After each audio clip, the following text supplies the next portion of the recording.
عوام کا ایک ایسا دباؤ، اور کیونکہ یہ ایک ایسا کہ جو پیٹرول کی قیمت 159 روپے پر لیٹر ہو گئی ہے، یہ تاریخ کی بلند ترین قیمت ہے، ظاہر ہے عوام کو امپیکٹ آئے گا اس سے کسی بھی حکمران کی پوری دنیا میں چلے جائیں. اس ٹائم امریکہ میں بھی پیٹرولیم پروڈکٹس کی قیمتیں تاریخ کی بلند ترین سطح پہ، دنیا میں یہ حال ہے، لیکن پاکستان میں امپیکٹ پڑ رہا ہے اور امریکہ میں بھی پڑ رہا ہے. بائیڈن کی پاپولیرٹی بھی نیچے جا رہی ہے، جس کا مطلب ہے کہ امیر ترین ملک میں بھی لوگوں کو مہنگائی ہونے سے فرق پڑتا ہے. تو یہاں پہ یہ بہترین وقت مل گیا ہے اپوزیشن کو کہ جب مہنگائی تھمنے کا نام نہیں لے رہی، اور ادھر سے جب یہ اپنا مومنٹم بنائیں گے، اگر بنا پائے، اگر یہ چور ڈھاکو نہ ہوتے، مورلی اتنے کرپٹ نہ ہوتے، یہ تاریخ کی سب سے کمزور اپوزیشن نہ ہوتی، تو یقین مانے کہ عمران خان کی گورنمنٹ کو گرانا ان کے لیے بھی کوئی مسئلہ نہیں رہ گیا تھا. لیکن یہ مورلی اتنے کرپٹ ہیں کہ اتنے حالات کے باوجود بھی کوئی ایکشن نہیں کر پا رہے. ان میں اتنی تپڑ نہیں ہے کہ کوئی بڑا کوئی لانگ مارچ ہی کر ڈالیں، سوائے فضل الرحمان کے رنٹ کراؤڈ کے، جو مدرسے کے بچے وہ اپنے ظاہر کاریوں کا جو ان کے ہوتے ہیں استاد ان کا حکم مانتے ہیں اور آ جاتے ہیں. اس کے علاوہ ان کے پاس کراؤڈ تک نہیں ہے حکومت پہ دباؤ ڈالنے کے لیے، اور یہ پاکستان کے لیے بھی کوئی اچھی چیز نہیں ہے. پاکستان کے لیے تو بہتر یہ ہو کہ طاقتور اپوزیشن ہو جو حکومت کو ٹف ٹائم دے سکے. یہ ہماری بدقسمتی ہے. لیکن دو چیزیں میں نے آپ کو جوڑ کے بتائی ہیں، یہ دونوں ریلیٹڈ ہیں. پاکستان میں مہنگائی ہو رہی ہے اور اس کی ایک بڑی وجہ ہے جو پیٹرولیم پروڈکٹس بڑھ رہی ہیں، کیونکہ ان کی امپورٹ بھی بہت زیادہ ہے، تو امپورٹ بل بڑھتا ہے جب قیمت بڑھتی ہے. امپورٹ بل بڑھنے سے الٹیمیٹلی ڈالر زیادہ ملک سے باہر جاتا ہے.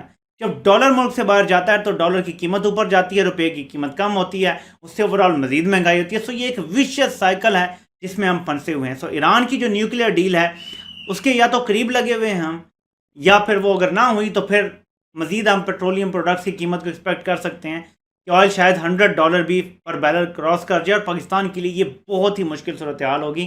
خاص طور پہ عمران خان حکومت کے لیے یہ انتہائی مشکل صورتحال ہوگی.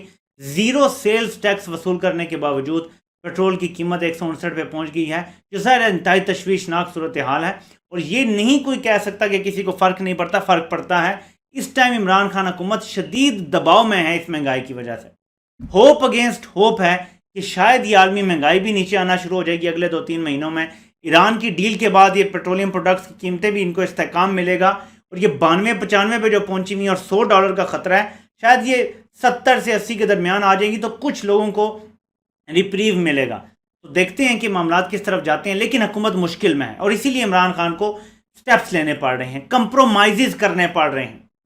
یہ کمپرومائز اس لیے کرنے پڑ رہے ہیں کہ آپشن یہ ہے کہ ہتھیار ڈال کے حکومت ان کے حوالے کر دی جائے جو چور ڈاکو ہیں، یا پھر کچھ اپنے اتحادیوں کو منانے کے لیے کچھ منسٹریز دے دی جائیں. اور عمران خان کو یہ کمپرومائزز کرنے پڑ رہے ہیں اس پارلیمانی نظام میں.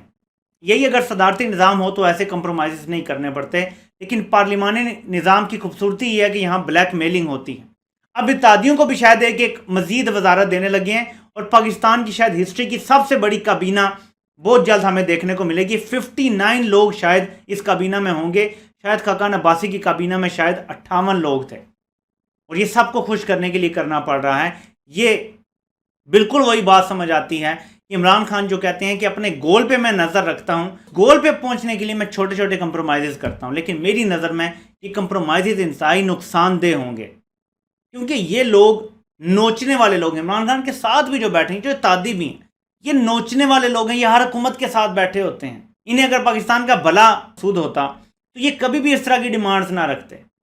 یہ اپنے اپنے حصے کا پاؤ گوشت لینے کے لیے پورا اونٹ ذبح کرنے کے لیے تیار ہیں. افسوسناک صورتحال ہے. اور عمران خان کو یہ جو کمپرومائز کرنے پڑ رہے ہیں بڑے ڈاکوؤں کے خلاف، اگر ان 1.5 مزید سالوں میں بھی یہ ڈاکو بھی جیل میں نہیں جاتے، کوئی کیسوں کے فیصلے نہیں ہوتے، تو یہ بہت زیادہ عمران خان کے لیے مشکل کھڑی کرے گا اگلے الیکشن میں. مہنگائی تو ہے ہی ہے، لیکن اگر مہنگائی نیچے آ بھی جاتی ہے تو احتساب کا بیانیہ جو ہے وہ اگر دفن ہو جاتا ہے تو اس سے بھی عمران خان کو بہت نقصان ہوگا. تو اس ٹائم صورتحال عمران خان کے لیے فیوریبل گراؤنڈ پہ نہیں ہے. اس مہنگائی کی وجہ سے عمران خان ریلائی کر رہے ہیں عالمی حالات کے اوپر، کیونکہ اپنے کنٹرول میں کچھ نہیں ہے. تو دیکھتے ہیں کہ ملکی صورتحال کیا کروٹ لیتی ہے اور یہ عالمی صورتحال کیسے ڈیولپڈ ہوتی ہے، اور ایران کی نیوکلیئر ڈیل جو ہے وہ کسی کنارے لگتی ہے یا نہیں لگتی ہے. آپ سے انشاءاللہ پھر ملاقات ہوتی ہے. اللہ پاک آپ سب کا حامی و ناصر ہو. آپ سب کے سننے کا بہت بہت شکریہ.